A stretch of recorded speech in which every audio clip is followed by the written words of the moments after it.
Some time ago I did a replay of New Vegas. Going through the familiar stories and locations, I had a bit of a revelation about how the Legion is portrayed in-game. It's a monolith. Its members are for the most part loyal unto the fanatics of the cause. Of course, some people's immediate reaction might be, yeah, so what, that's what they're supposed to be, the Legion being monolithic is an aspiration that Caesar himself mentions. But I believe this isn't entirely intentional, and I think it's another case of Obsidian's short development time which hit the Legion particularly badly. This might be a controversial statement, but I believe the Legion as portrayed in-game is a bit too monolithic to be realistic. People have been yapping about realism in video games for about 2 decades now, talking about guns, swords, armor, biology of monsters and whatnot. But I believe the one important aspect of reality that a game, especially a story-driven one, should not shy away from is its portrayal of people. That's one aspect that I believe should follow reality as closely as possible, the way people behave. In a work of fiction, you can have all of your magic and fantastical creatures, you can break the laws of physics on a whim, and it's fine as long as it follows some consistent rules. But when the people in a story stop acting like people, it gets very noticeable very quickly. I'll get into why I think the Legion has some problems in that area in a bit, but first some ground rules. This video and the discussion within will be based entirely on how the group is presented in-game, so nothing covered in the Fallout show or any external material. For one, because I have some choice words about that show, and 2, because a show released 15 years after the game itself can't really be used to retroactively fix problems and mistakes. External media in general is a poor crutch for games to lean on when trying to expand their world and story, with some exceptions of course. That's why I'll only be talking about the Legion as seen in-game. No design documents, developer tweets or Van Buren stuff. Just the way you'd see it if you were playing the game blind back in 2010. Allow me to start with a statement I think I can defend. Any large organized group of people that's united by an ideology or a belief is going to have members who don't get with the program or just don't buy into it fully. Fifth columnists, traitors, doubters, defectors, rebels, turncoats, heretics, and those other types. People that reject the rules and regulations forced upon them, those who only believe selectively, or those who only pretend to believe so long as it's beneficial for them to do so. I think every single one of us has seen multiple examples of this in real life, and it's also been this way historically. Even in the most totalitarian, heavy-handed groups, there's always going to be dissent, factionalism, and corruption. Take the Third Reich as an example. The ruling party had different factions that fought for control. There was a rivalry between the SS and the Wehrmacht over resources and prestige. There were multiple assassination attempts against the Führer. There were opposition groups like the Kreisau Circle. There were men like Schindler who did not believe in the cause and tried to hinder it. Much has been said about the zeal of the Imperial Japanese Army during the Second World War, and yet tens of thousands of their soldiers still ended up surrendering. In the 7th century, Muhammad had barely been buried by the time his followers started fighting one another. Christianity has dozens of rival interpretations of scripture, and many a priest has turned out to be a charlatan. I even know some examples in my personal life.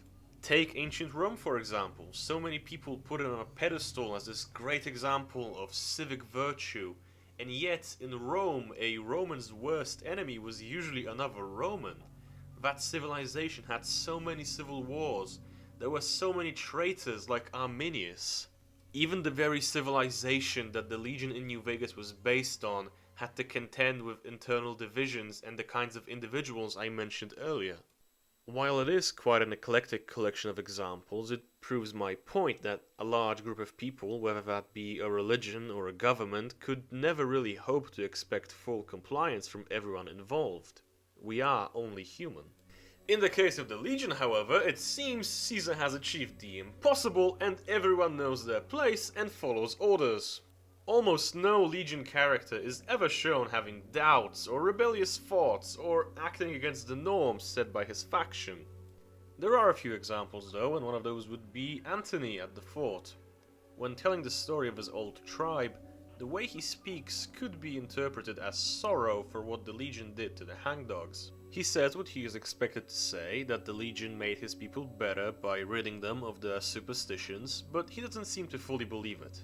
It is possible I'm just misinterpreting this, because all of his dialogue is kind of weird, so maybe he's just a fucked up weirdo, but I'm still gonna count it. There is the unnamed centurion that used to own Jimmy, who works as a prostitute in the Casa Madrid. Jimmy mentions that homosexuality is outlawed among Caesar's warriors, and yet this centurion chose to disobey those rules and pursued something of a relationship with him. Centurion Silas refused to commit suicide as was expected of him and instead let himself be captured.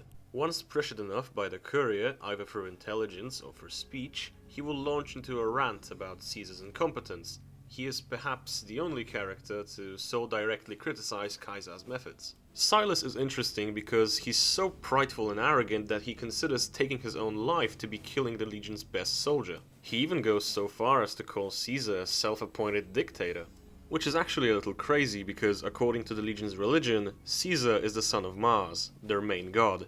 This would suggest that Silas doesn't actually believe the Legion ideology and is instead just enjoying his position of power within the hierarchy, which is a surprisingly realistic portrayal of a person.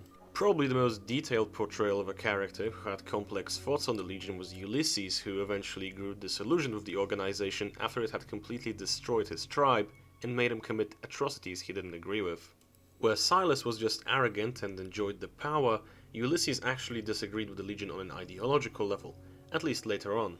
He is directly stated to consider actions like the destruction of New Canaan as being wrong. Of course, it's not a black or white thing with Ulysses, because he still believes in the Legion on some level, he still respects the laws of Caesar.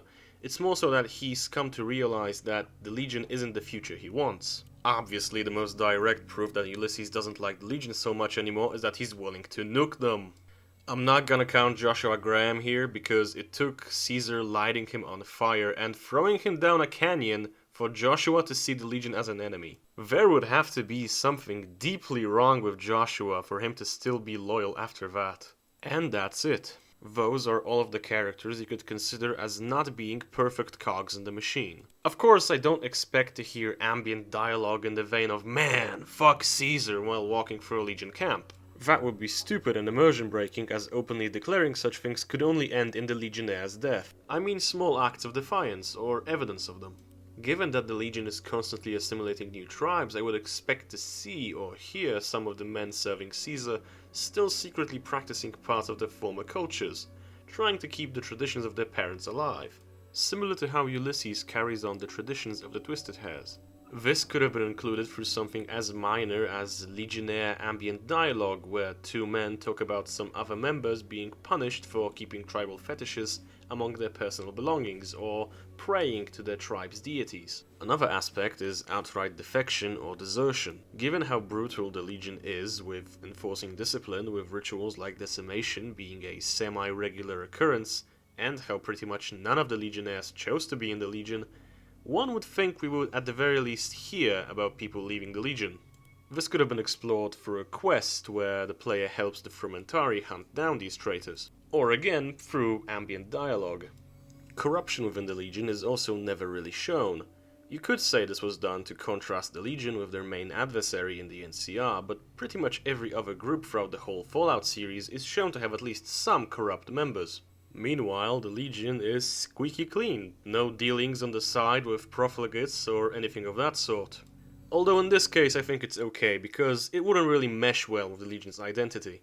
There is the handful of characters I mentioned earlier that play with some of these themes, but they do so to such a negligible extent that they might as well not exist. And of those, only two are guaranteed to be encountered by the average player, those being Silas and Ulysses.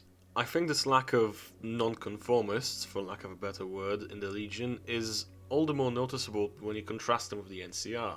NCR character motivations and attitudes towards their own faction are far more varied, which is in keeping with the faction's democratic ideals perhaps, and it might just be another example of the contrast between the Legion and the NCR, but I think it's again the Legion not getting enough love during the development, so most Legionnaire's character doesn't go far beyond "me kill le profligate." Within the NCR, there are characters who fully believe in their mission without a shadow of a doubt, like the Quartermaster at Hoover Dam.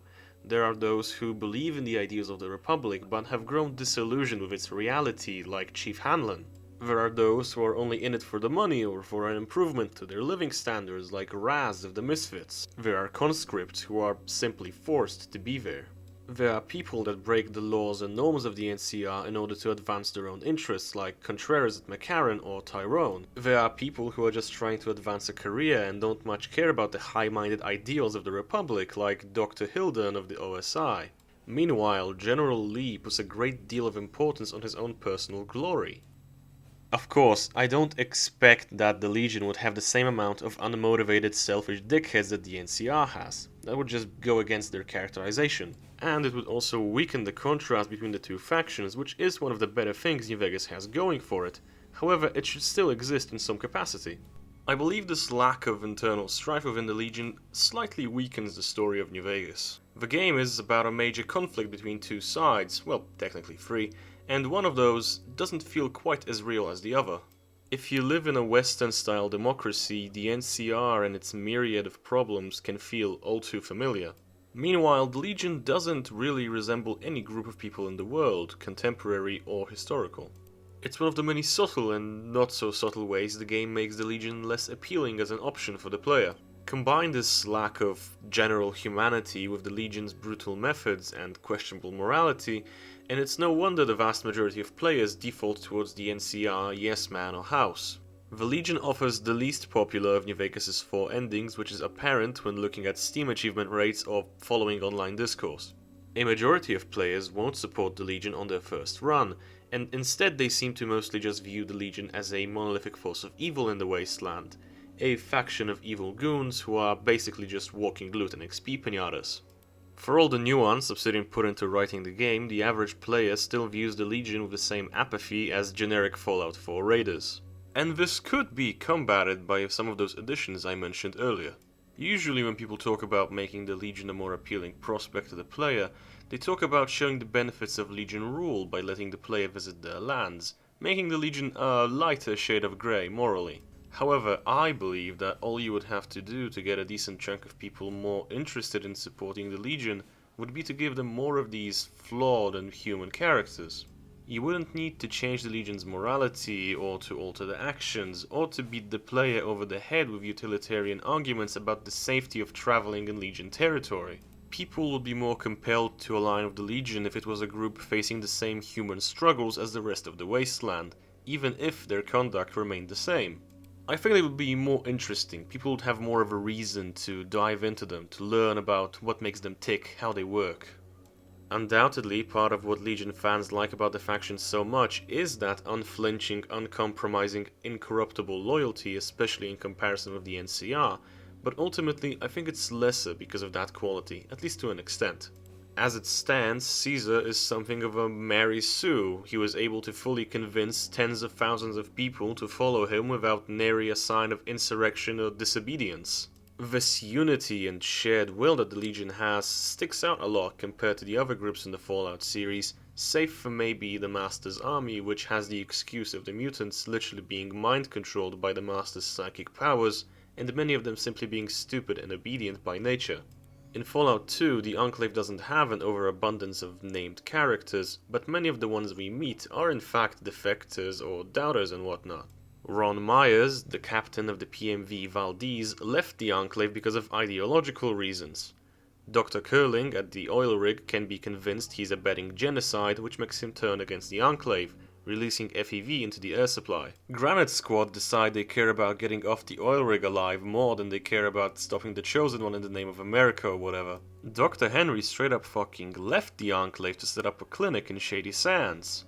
The members of the Enclave are dedicated to their cause, but at the end of the day, they're still people. Fallout 2's Enclave is made up of humans, while the New Vegas Legion feels like it's made out of robots. Even the often maligned Fallout 3 had the main factions face internal conflict with differing views on their cause and criticism towards their leadership. Sure, it was still Fallout 3, so it wasn't exactly perfect, but those elements were still there. This could just be me overanalyzing a very small problem. I didn't really notice it when I was playing through the game for the first time as a teenager all those years back, and truth be told, it's not that big of a deal. At least not when compared to the game's other problems. As I said earlier in the video, I think this lack of humanity within the Legion is mainly due to Obsidian simply not having enough time to flesh the game out. But I think there's some intent in it. Maybe the developers considered the Legion an antagonist first and a joinable faction second. Maybe the Legion was just doomed, as Obsidian considered them to be the evil option from its very conception. Or maybe I'm just being schizophrenic. Either way, it would be great to hear your thoughts in the comments. It's always good to hear another perspective, lest you lock yourself in an echo chamber.